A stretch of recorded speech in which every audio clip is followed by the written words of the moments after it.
ఓం సాయిరామ్. మన సాయి బిడ్డలందరికీ నమస్కారం అండి. సాయినాథుని దయ వలన అందరూ ఎక్కడ ఉన్నా సుఖంగా సంతోషంగా ఎప్పుడూ కూడా అష్టైశ్వర్య ఆయురారోగ్యాలతో ఉండాలని చెప్పి సాయినాథుని తరపున నేను కూడా మనస్ఫూర్తిగా అయితే కోరుకుంటూ ఉన్నాను. ఈరోజు వీడియోలో సాయిబాబా సన్నిధి ద్వారా మనకు వచ్చినటువంటి సందేశం ఏంటి అంటే కనుక బిడ్డ చూడగానే కల్పవృక్షాన్ని తాకమ్మా, నువ్వు ఊహించని విధంగా ఒక పెద్ద మార్పు రాబోతుంది. ఈరోజు నీ అదృష్టం తలుపులు తట్టబోతూ ఉన్నాయి. ఎన్నాళ్లుగానో ఎదురుచూస్తున్నటువంటి ఆర్థిక సమస్యలకు పరిష్కారం తప్పకుండా దొరకబోతుంది. నీ కష్టం, నీ కన్నీళ్ళు, నీ సహనం ఫలితం ఇచ్చే సమయం ఇప్పుడు వచ్చేసింది. నువ్వు పడిన ప్రతి కష్టం నాకు తెలిసిపోయింది. నీ మనసులో ఉన్న ప్రతి కోరిక నాకు వినిపిస్తోంది. అందుకే ఈరోజు నీకు ఒక ఆశీర్వాదంగా ఊహించని ధనం నీ వైపు వస్తుంది. ఇది కేవలం డబ్బు కాదు, నీ జీవితాన్ని మార్చే ఒక కొత్త ఆరంభం. నీ ఒక్కసారి గనక కల్పవృక్షాన్ని తాకి నీ సాయినాథుని ఆశీర్వాదాన్ని స్వీకరించు. నమ్మకంతో ముందుకు నడువు. నీ దారిలో ఉన్న అడ్డంకులు అన్నీ ఒక్కొక్కటిగా తొలగిపోతాయి. ఈ సందేశం నీకు చేరితే తప్పకుండా కామెంట్ బాక్స్లో ఓం సాయిరామ్ అని తప్పకుండా రాయి. సాయినాథుని ఆశీర్వాదంతో నీతోనే ఉంటుందని తప్పకుండా గుర్తించు అని సాయినాథుడు మనకు ఈరోజు ఒక చక్కటి సందేశం ద్వారా మన ముందుకైతే వచ్చారండి. మరి సాయినాథుని సందేశం మీ అందరికీ నచ్చినట్లయితే తప్పకుండా లైక్ చేసి మన ఛానల్ సబ్స్క్రైబ్ చేసుకుని నాకు సపోర్ట్ అయితే ఇవ్వండి. ఇప్పుడు సాయినాథుని సందేశాన్ని వెంటనే విందాం.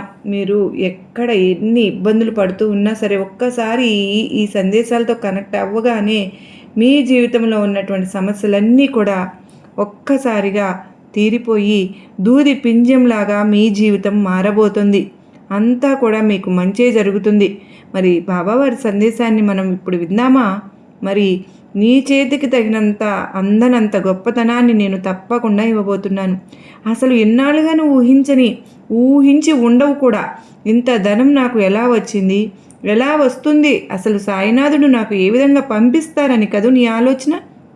మొత్తం కూడా నువ్వు చేస్తున్న పనిలో, నువ్వు చేస్తున్నటువంటిది ఏదైనా సరే, అటువంటిది ఏ పని అయినా సరే, నీకు అందులో ఒక గొప్ప విజయాన్ని నేను తప్పకుండా ఇవ్వబోతూ ఉన్నాను. నీకు తప్పకుండా ధనాన్ని నీ వరకు చేరాలని నేను చేయబోతూ ఉన్నాను. ఈ బాబాపై పూర్తి విశ్వాసం, నమ్మకం ఉంటే నేను చెప్పేటటువంటి సందేశాన్ని పూర్తిగా ఆలకించి చూడు, నీకే అర్థమవుతుంది. పెద్ద మొత్తంలో ధనాన్ని నీకు ఇవ్వబోతున్నాను. ఆ ధనాన్ని ఒక్కసారి స్వీకరించిన తర్వాత నీ మనసంతా కూడా ఎంతో సంతోషంతో ఉండిపోతుందో తెలుసా. అసలు అలసిపోయిన నీ హృదయానికి ఇది ఒక ఊహించినటువంటి ఒక శుభవార్త అనుకో.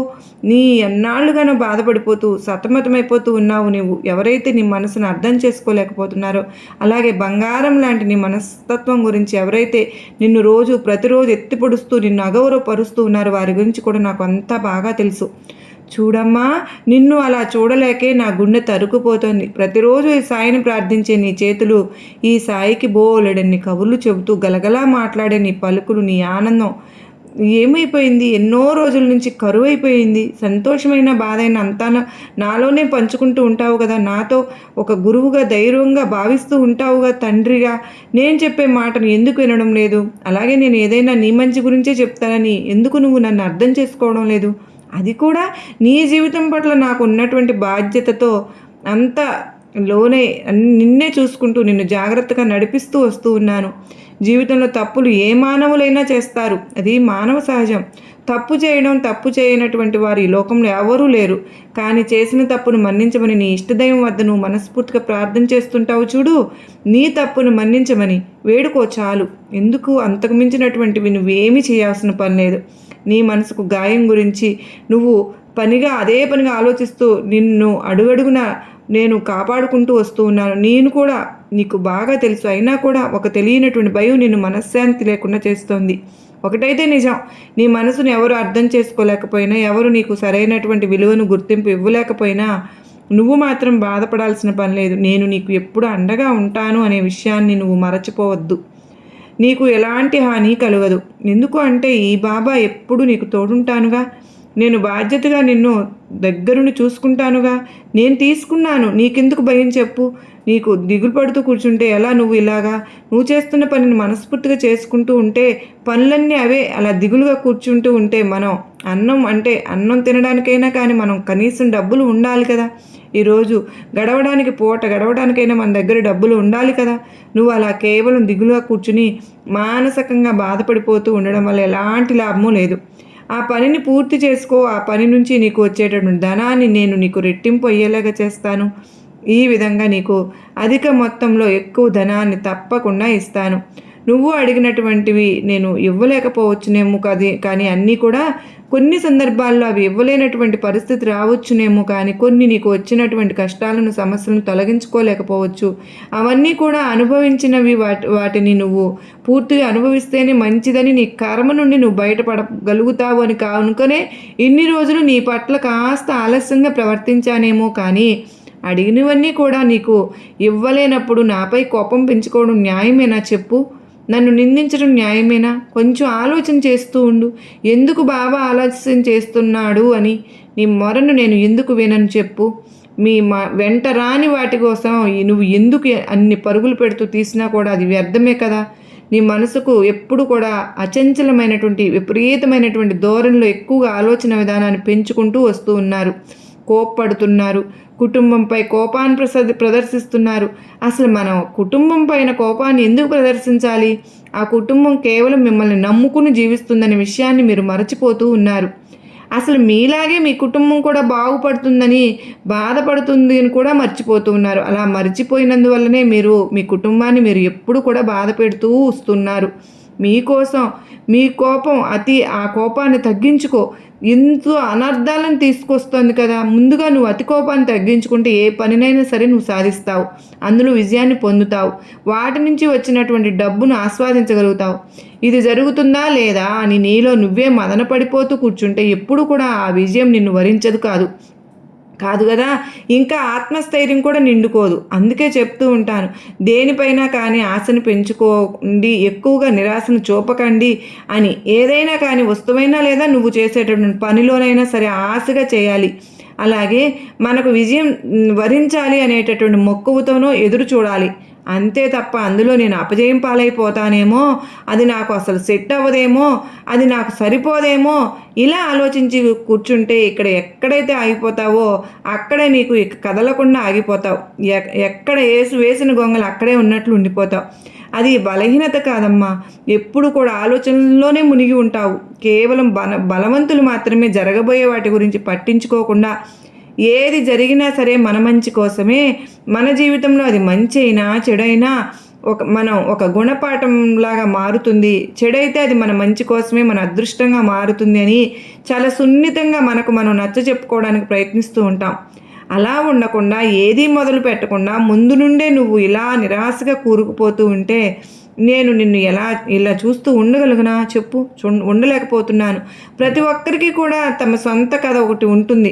తమ గురించి అలాగే బలహీనమైనటువంటి క్షణాల గురించి, బలహీనమైనటువంటి రోజుల గురించి, గతం గురించి పూర్తిగా ఆలోచించడం ఎప్పుడైతే మానేస్తారో అప్పుడే నీకు రేపటి గురించి జీవితంలో రాబోయేటటువంటి మంచి రోజులకు స్వాగతం అనేది పలికేందుకు సిద్ధంగా కూడా ఉన్నట్లు. నీకు మనసుకు తప్పకుండా గాయం చేశారని కొంతమంది మనుషులను దూరం చేసుకున్నావు. అలా కొంతమంది మనుషులను దూరం చేసుకోవడం వల్ల ఇప్పుడు నీకు ఉన్నటువంటి సమస్య పరిష్కారం అయ్యిందా? దానికి తగినటువంటి పరిష్కారం నీకు లభించిందా? లేదు కదా. ఎటువంటి పరిస్థితుల్లోనైనా మనతో కఠినంగా వారు మాట్లాడాల్సి వస్తుందో అర్థం చేసుకోవాలి. కానీ 100కి 99 మంది 99 సమస్యలు కూడా వీటి వల్లనే తీరిపోయినట్లుగా భావించాలి. వారు అసలు మన పట్ల ఎందుకు మాట్లాడారో మనం అర్థం చేసుకోవాలిగా. ముందు వాళ్ళ గురించి వదిలేయి, గతం గురించి కూడా వదిలేయి, నిన్ను గురించి నువ్వు చేసుకున్నటువంటి వారి గురించి పూర్తిగా వదిలేయి. దూరం చేసుకున్న వాళ్ళ గురించి అలా ఆలోచిస్తూ కూర్చుంటే రేపటి నీ భవిష్యత్తు గురించి ఎవరు ఆలోచిస్తారు చెప్పు? నీ కుటుంబంలో ఉన్నటువంటి ప్రతి ఒక్కరికి ఎవరు సమాధానం చెప్తారు? వారు ఎంతో కష్టించి నిన్ను ఎంతో మంచిగా అభివృద్ధి చేసి ఈ స్థాయికి వచ్చింది ఎవరు? నువ్వు చెప్పు. ఇలా నిరాశలో కూరుకుపోయి ఎప్పుడు కూడా వారు చూస్తూ ఉండడానికా? లేనిపోని కోపాన్ని కూడా నీ ఇంట్లో వారిపై ప్రదర్శిస్తూ వస్తున్నావు. దేనికోసమైతే ఇలా కొంతమందిని నువ్వు నమ్మి మోసపోయి చివరికి అదంతా కూడా కేవలం నీ కుటుంబంలో ఉన్నటువంటి వారిపై చూపించడం అసలు మంచి పని కానే కాదు. నీ మనసుకు గాయం చేసిన వారిని దూరం చేసుకున్నావు కదా, ఇక వారు కూడా దూరం అయిపోయారు. అంతటితో పరిష్కారం కూడా అయిపోయిందని అనుకో. అంతటితో వారిని నీకు ఉన్నటువంటి బంధం కూడా తెగిపోయిందని అనుకో. లేదంటే నీ జీవితంలో వారితో నీకు మరలా ముడిపడి ఉంటే తప్పకుండా ఏదో ఒక రోజు నీకు దగ్గర అవుతారని అనుకో. అంతే తప్ప అలా జరిగిపోయినటువంటి గతం గురించి ఆలోచించుకుంటూ రేపటి నీ భవిష్యత్తు గురించి ఇప్పటి నుండి వ్యర్థం చేసుకోవద్దు. అసలు గతం గురించి ఎక్కువగా ఆలోచించవద్దు. ఎందుకో తెలుసా, గతం గతః అని అనుకోవాలి. కానీ ఎప్పుడు కూడా అలా గతాన్ని గుర్తు చేసుకుని ఇబ్బంది పడిపోతూ ఉంటే ఎలా చెప్పు? మరి గతాన్ని గుర్తు చేసుకోవడం అంటే, మన పాత జ్ఞాపకాలను గుర్తు చేసుకోవడం అంటే మనం బాధపడవలసి వస్తుంది. ఎక్కడో లేనటువంటి అనుమానాలు, ఎప్పుడూ కూడా అపనమ్మకాలు, అది జరుగుతుందా లేదా అనేటటువంటి అపోహ నీలో నిండిపోయి ఉంటుంది. ముందు నువ్వు వణకటం మానితేనే ఆ సమస్యలన్నీ తీరిపోతాయి కదా. ఆ సమస్య గొప్పది అని చెప్పి నువ్వు అనుకుంటూ ఉంటావు, నీ సంకల్పం గొప్పది అని చెప్పి నేను అంటూ ఉన్నాను. కాకపోతే కాస్త సున్నితమైనటువంటి మనస్కుడివి కదా, అందుకే కాస్త భయాందోళనకు ఎప్పుడు కూడా గురి అవుతూ వస్తున్నావు. ఏమీ భయం లేదు, దేనికి భయపడాల్సిన అవసరం పడలేదు. నీకు నీ సాయి కొండంత ధైర్యంగా నీ దగ్గర నిలబడి ఉన్నాను. కెరటాలే లేనటువంటి సముద్రాన్ని కానీ, కష్టాలే లేనటువంటి జీవితాన్ని కానీ ఎక్కడైనా చూసావా నువ్వు? ఎక్కడా ఉండదు. జీవితం ఒక సమరం, దానిని నువ్వు తప్పకుండా జయించే తీరాలి.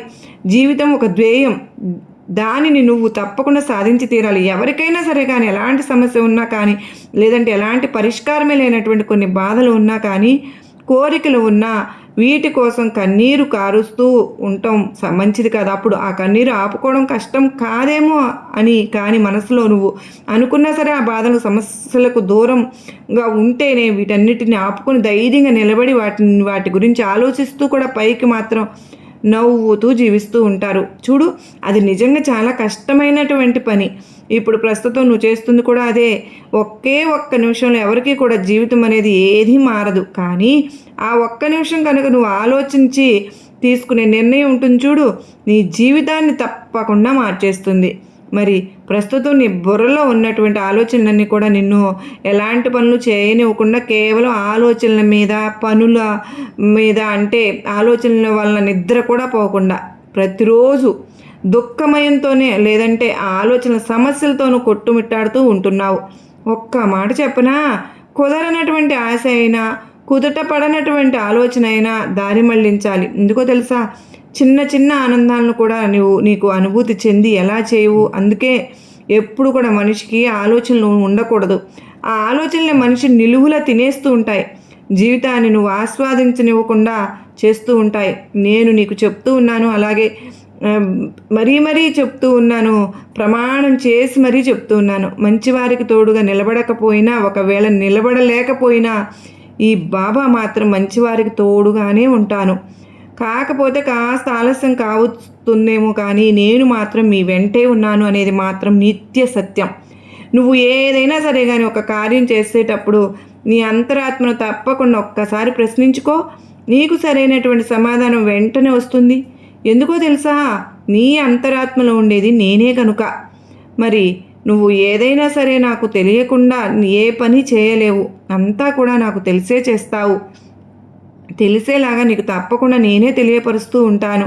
ఎందుకో తెలుసా, ఎన్నాళ్ళుగా నువ్వు అనుభవించినటువంటి బాధ ఇకపై నువ్వు ఎన్నో రకాలైనటువంటి సంతోషాలను తప్పకుండా అనుభవిస్తావని చెప్తూ ఉన్నాను.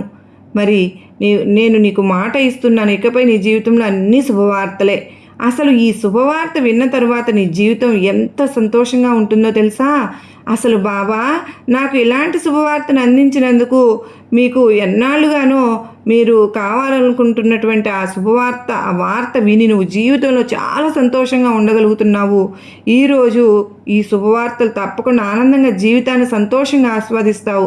నీకు ఉద్యోగం కావాలని కోరుకుంటున్నావు నాకు తెలుసు, నీ వ్యాపారంలో అభివృద్ధి కోరుకుంటున్నావని నాకు తెలుసు, నీకు ఉద్యోగం ప్రమోషన్ కోసం చూస్తున్నావని నాకు తెలుసు. అలాగే ఎన్నో రకాలైనటువంటి ఇష్టాలతో, కోరికలతో నీ జీవితాన్ని సతమతం చేసుకుంటున్నావు అని కూడా తెలుసు. అవన్నీ నీకు ఒక్కొక్కటిగా తప్పకుండా నీకు చూపిస్తానుగా. నిన్ను ఎవరైతే నలుగురిలో అంటే హేళన చేసి మాట్లాడుతూ ఉన్నారో, అలాగే నీ పట్ల, నీ కుటుంబం పట్ల బాధ్యతగా ఉంటారో, నలుగురిలో నిన్ను హేళనగా చూస్తారా వాళ్ళు? ఆ ఒక్కటి నలుగురిలో నిన్ను హేళనగా ఏదైనా సరే జాగ్రత్తగా గుర్తుపెట్టుకో. వారితో మాత్రం మార్పు రావాలని అనుకోవడం అసంభవం.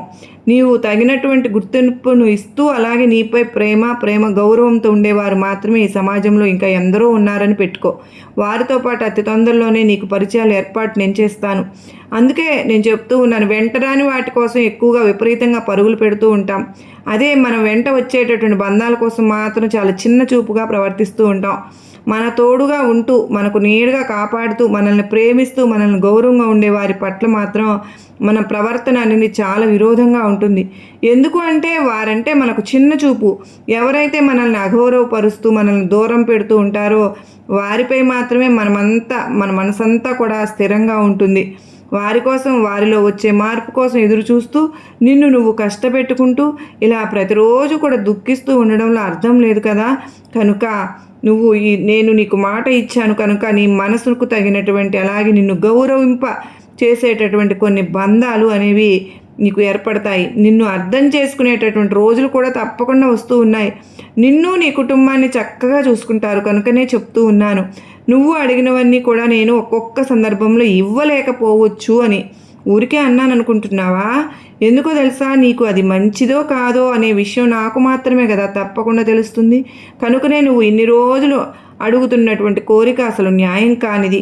ఎదుటివారిలో నీ పట్ల ఉన్నటువంటి ప్రేమ కానీ గౌరవం కానీ అదంతా కూడా కేవలం ఒక నాటకం మాత్రమే. వారి నిజస్వరూపం ఎప్పుడు నీకు తెలిసింది కదా. మరలా వారితో మార్పు రావాలని నువ్వు ఎందుకు కోరుకుంటున్నావు? నువ్వు ఆరాటపడుతూ ఉన్నావు. అలా వద్దు. ఒకవేళ పైకి వారు మంచిగా మారినట్లు కనిపించినా మాత్రం జీవితంలో అంటే రాబోయే రోజుల్లో మరలా వారి యొక్క అసలు స్వరూపం అనేది నువ్వు తట్టుకోలేవు చూసి. కనుకనే ఇంతవరకు ముగింపు పలుకు. మరలా సంతోషంగా మునుపటిలాగా నీ జీవితాన్ని ప్రారంభించు. అన్నీ మర్చిపో. గతం గతహ అన్నట్లుగా ప్రతి ఒక్కటి కూడా నీ మనసు నుండి తప్పకుండా చెరిపి ప్రతి క్షణం నీ మనసుకు నచ్చుతున్నటువంటి పనులని నువ్వు చూసి చేసుకుంటూ ఉండు. అలాగే నీకు ఏదైతే బాగా మనసుకు నచ్చుతుందో, నీ మనసుకు ఏదైతే చేయాలని అనిపిస్తూ ఉంటుందో అది మాత్రమే చెయ్యి. ఒకరు అది చేస్తున్నారు నేను కూడా అది చేయాలి అనుకునేటటువంటి తొందరపాటు నిర్ణయాలు మాత్రం తీసుకునే వద్దు.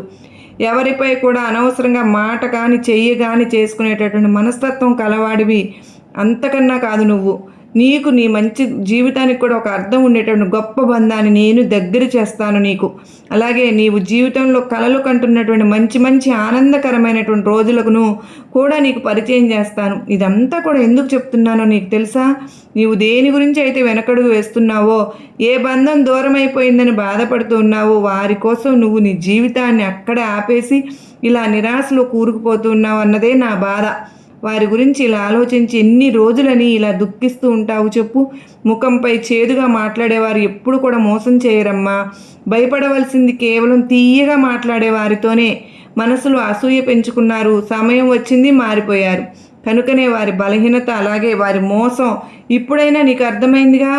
వారి గురించి పూర్తిగా నువ్వు మర్చిపో. ఈ ముగ్గురిని ఎప్పుడు కూడా నీ దరికి చేరనివ్వవద్దు. ఒకరు నిన్ను నమ్మించి మోసం చేసేవారిని, ఒకరు నువ్వు నమ్మి మోసపోయిన వారిని, ఇంకొకరు నువ్వు గుడ్డిగా నమ్మేవారిని. ఇలా ఈ ముగ్గురిని ఎప్పుడు కూడా నువ్వు దరి చేరనివ్వవద్దు. మనకు విలువ ఇవ్వని వారిని, మనల్ని చూసి ఈర్ష్యపడేవారిని మనం అర్థం చేసుకోకుండా మన గురించి ఇతరులకు చెడుగా చెప్పేవారిని వీరిని ఎప్పటికీ కూడా నీ దరికి చేరనివ్వవద్దు. అదృష్టం అంటే ఏంటో తెలుసా?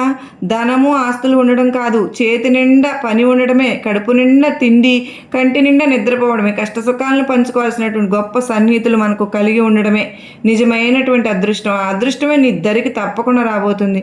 ధనంతో పాటు అలాగే నీ చేతి నిండా పని దొరికేటటువంటి అవకాశాన్ని ఈ బాబా నీకు తప్పకుండా కల్పించబోతున్నాను.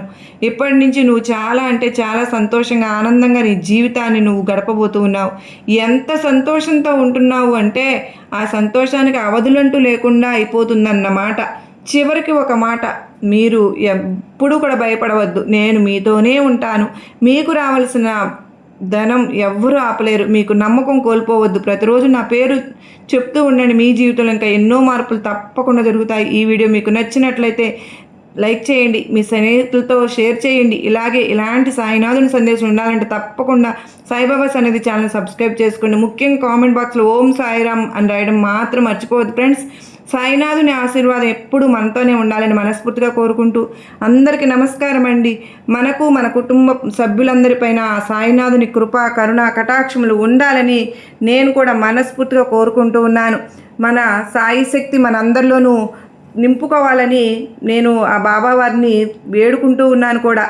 మరి నీ దృష్టి వారి లోపల దాగి సత్యాన్ని ఛేదించి చూసేలాగా, ఎందుకంటే ఆత్మ దివ్య సృష్టితో కలిసిపోయేలాగా నేను నీకు కలిగిస్తూ ఉన్నాను. ఎందుకు నువ్వు ముందు నుండి కూడా నిర్భయంతుడివే, కానీ నీ చుట్టూ ఉన్న వాళ్ళే నీ మీద ఏం చేశారు అనేది నీవు పిరికివాడివి అన్న ఒక పొర కప్పేశారు కనుకనే ఆ పొరలో నిన్ను దాచేశారు కనుక ఇప్పుడు నువ్వు కూడా లోపల నుండి పిరికివాడినేమో అన్న భ్రమలో బ్రతికేస్తూ వస్తున్నావు. ఎందుకో తెలుసా, ఎదుటివారికి ప్రేమను పంచుతావు, ఎదుటివారికి ప్రేమను ఇవ్వు. ఎక్కడైతే నువ్వు ఎదుటివారికి ప్రేమను పంచి ఇస్తూ ఉంటావో నీకు మళ్ళీ నేను అంతే ఇస్తూ ఉంటాను అని బాబావారు చెప్తూ ఉన్నారు. నీ సాయి నిన్ను ఎంచుకున్నాను కనుకనే ఇప్పుడు ఈ సమయం వచ్చింది. నీ ఉనికి నువ్వు పూర్తిగా సంపూర్ణతను స్వీకరించింది. ఇప్పుడు నీవు ఉనికి చిన్నగా లేదమ్మా, దాన్ని గుర్తించు, దాన్ని గౌరవించు. అసలు ప్రశ్న వేయవద్దు, తనని చేతగాని వాళ్ళగా దూషించను వద్దు. ఎందుకంటే జరగాల్సింది గతించింది, గతించాల్సిందే కదా. అంత మాత్రమే కాదు, రానున్నది నీ ఉన్నతికి మాత్రమే. నీ ఆత్మ గాయపడుతూ ఉన్నప్పుడు కాంతి మరియు తీవ్రమవుతుందని గుర్తుపెట్టుకో.